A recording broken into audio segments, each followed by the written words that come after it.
안녕하세요. 주식 얘기 해볼게요. 아니, 웬 주식이냐고요? 네, 저는 삼성전자 주주입니다. 많은 사람들이 그러할 텐데 저도 코로나 팬데믹으로 인해서요 집에만 있게 됐었잖아요. 그래서 그때 처음으로 이제 주식을 알게 됐었어요. 한국 경제 TV를 통해서 이제 주식을 좀 많이 접했거든요.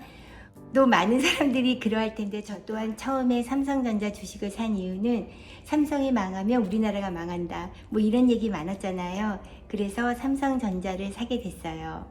제가 샀을 때 한 5,000원, 제가 샀을 때는 51,000원인가 2,000원인가 잘 기억은 안 나는데 완전 5만원대 초반이었었거든요. 그때 10주부터 시작했어요. 그래서 50만원 약간 넘게 시작을 했습니다. 제가 주식을 모르기 때문에요. 그리고 좀 제가 간이 작아요. 그 정도로 시작을 하면 알맞은 것 같아서 그렇게 주식을 시작하게 됐어요. 제가 삼성전자 주식을 사고 그리고 현대차도 샀었거든요. 근데 그 두 개는 팔지 않고 여전히 계속 갖고 있었죠. 근데 그 당시 2차전지가 되게 붐이었어요. 2차전지가 뭐지? 그러면서 2차전지 공부를 하게 됐죠. 2차전지를 보니까 음극재가 있고 양극재가 있고 그리고 두 개는 이제 이동 통로가 되는 전해질이라는 것이 있는 거예요. 그럼 거기 각각에 맞는 회사들이 있어요. 그래서 제가 당시 양극재의 가장 대표적인 회사가 에코프로비엠이라는 회사가 있거든요. 그 회사로 인해서 정말 엄청난 수익을 냈습니다. 제가 얘기하는 건 돈을 많이 벌었다라는 게 아니라 수익률이 좋았다. 그 전해질 공장에서 그 전해질이 액체인 것보다 고체 전해질, 그러니까 전고체 회사 CIS라는 회사가 있는데 그때 당시 그러니까 전해질이 다 액체였는데 그게 고체화하면 아주 좋을 것이라는 얘기가 있었어요. 그래서 여러 가지 이제 회사를 보면서 그 CIS를 보니까 전고체에 대한 얘기가 있는 거예요. 그래서 그때 당시 단가가 한 5,000원대였거든요. 근데 그 5,000원이 12,000원, 14,000원까지 갔었어요. 그러니까 엄청난 수익률이었죠. 그래서 에코프로비엠과 CIS는 제가 이제 정리를 했어요. 정보들을 유튜브를 통해서 얻었기 때문에 유튜브에 대한 이제 관심이 있었어요.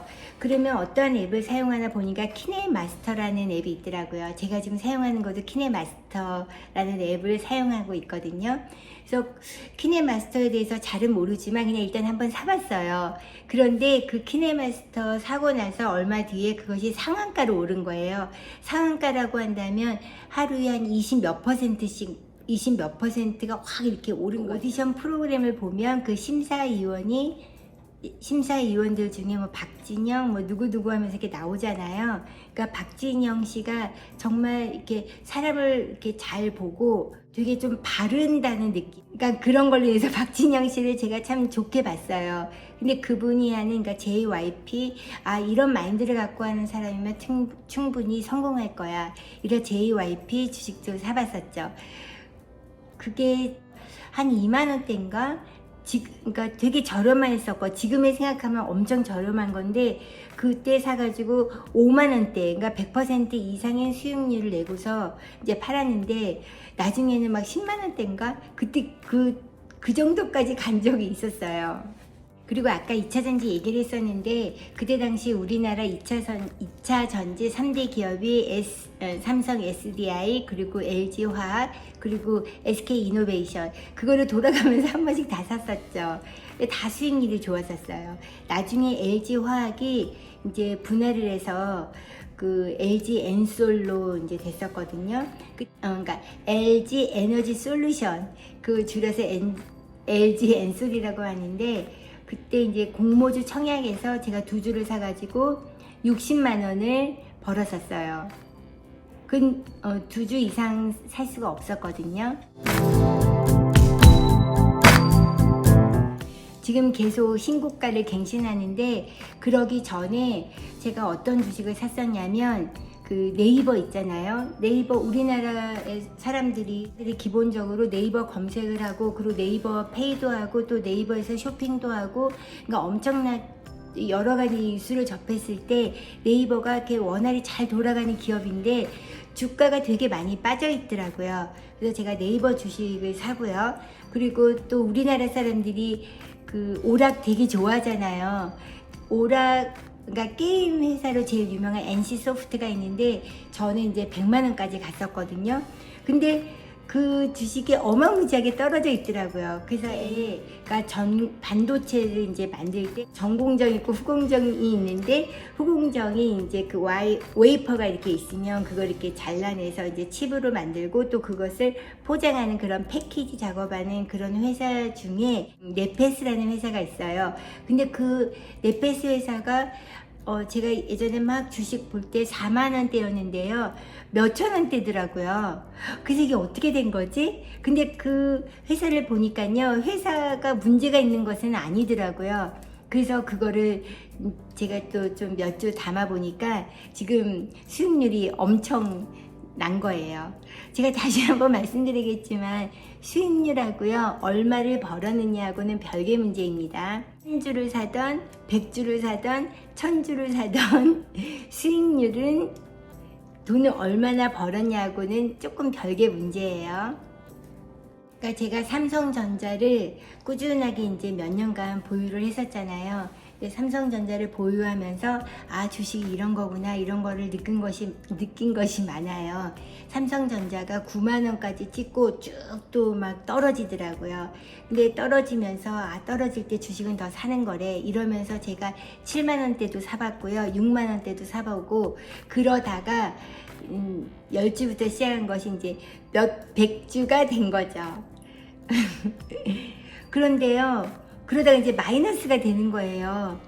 아, 이렇게 마이너스가 되니까 아무래도 이게 돈이니까 약간 덜커덩 했었어요. 좀 겁이 났었어요. 그런데 저는 좀 이렇게 원칙이 있었거든요. 뭐냐면 내가 필요한 돈으로 주식을 사는 것이 아니라 저거는 그러니까 예를 들어 제가 뭐 알바를 해서 한 어느 정도만 그 정도는 주식을 사도 되는 것. 그러니까 그 돈은 없어져도 괜찮아 라는 돈으로 제가 주식을 사거든요. 그래서 마음이 그렇게 막 흔들리거나 이러지는 않았어요. 투자를 내는데 이런 말이 있더라고요. 바닥인 줄 알았는데 지하실도 있더라. 지하실이 있는 줄 알았는데 뭐 벙커도 있더라. 이런 그런 주식에 관한 얘기가 있는데 아, 진짜 어디까지도 떨어질 수 있구나. 그런 것들도 이제 경험하게 됐었죠. 그래서 9만 원대도 찍고 쭉 내려가다가 그리고 최근에 한 1년 안 됐을 거예요. 한 8만 원대가 이제 딱 찍는 거예요. 쭉 올라가면서요. 그래서 그때도 아, 이제는 오르겠지 하고서 안 팔고 가만히 있었는데 다시 쭉 미끄러져 내려오더니 몇 개월 전에 5만 3천 원대까지 이제 찍더라고요. 그때도 마이너스였는데 그때는 5만 3천 원일 때 가장 최근에 이제 좀 몇 주를 샀었어요. 그래서 이번에 이제 이렇게 좀 올라가면서 8만 원대 딱 되니까 아, 이제는 좀 한번 팔아봐야 되겠다 라고 해서 팔았는데 8만 3,800원에 팔았거든요.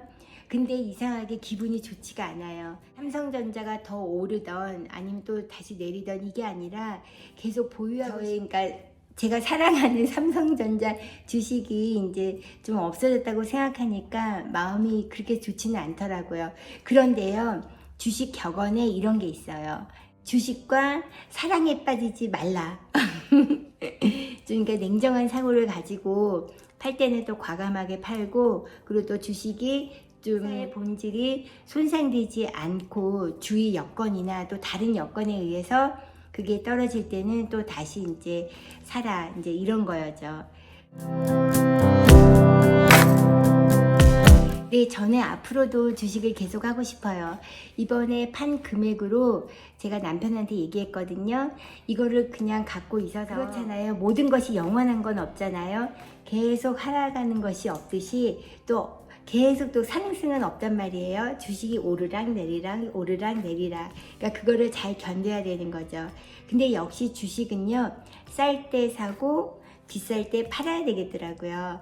근데 쌀 때 언제인지 모르고 또 비싼 것도 언제인지 모르잖아요. 그러니까 보통 조정이 온단 말이에요. 조정이 와서 그 주가가 싸게 됐을 경우에는 전 다시 주식을 사려고 합니다. 미국 주식도 생각은 해봤는데요. 그렇게 깊게 생각은 하진 않았어요. 왜냐하면 저는 미국 주식에 대해서 아는 게 없어요. 그리고 이 주식을 하는 게 있어서요, 좀 재미가 있어야 되잖아요. 근데 저는 그 그러니까 주식을 하면서 우리 한국의 기업들을 좀 알게 됐어요. 그러니까 되게 재밌더라고요. 아, 이런 회사는 이런 일을 하는구나. 그리고 반도체 회사에서도 이렇게 나눠지는구나. 그리고 2차 전지도 이런 회사로 나눠지는구나. 아, 우리나라가 이런 거에 되게 강하구나. 그렇게 하면서요, 너무 재밌는 거예요. 그리고 농심 삼양하면서 그 식품 업체들이 많이 올랐거든요. 미국이나 그리고 멕시코에 가보면 그 불당면 있잖아요. 그게 엄청나게 많이 전시가 돼 있더라고요. 그런 거를 보면서 아, 이런 것들이 많이 팔리구나. 그러면 그 회사가 또 돈을 많이 벌겠구나. 그럼 또 주식이 오르겠구나 하고 이제 알 수가 있는 거예요. 그런데 주식은 이런 게 있어요. 또 그게 뉴스가 딱 되잖아요. 그럼 딱 떨어지고요. 다시 말해서 소문에 사서 뉴스에 팔아라. 그러니까 미리 그것을 어느 정도 이게 자기가 이제 생각을 해서 유명해졌습니다. 이러면 벌써 이제 끝나는 거거든요. 그러니까 시장 조사 같은 걸 해보거나 아니면 그 뉴스를 계속 보거나 그 증권회사에서 나오는 그 리포터들이 있어요. 그런 것들을 읽으면 조금씩 뭔가 이렇게 느껴지거나 이렇게 보여지는 게 있어요. 근데 저는 그 정도까지는 아니고요. 그리고 제가 지금 여기에 있어서 계속 생각을 할 수 없으니까 그냥 우량주. 너도 알고 나도 알고 그게 좀 튼실한 그런 기업 있잖아요. 그런 기업이 그 회사가 잘못되지 않은 상태에서 주변의 여건, 예를 들면 시장 상황이나 아니면 팬데믹 같이 다른 외부적인 요건으로 그 주식이 폭락을 했다. 그럴 때는 사는 거예요. 이런 말이 있어요. 공포에 살아. 정말 어려워요.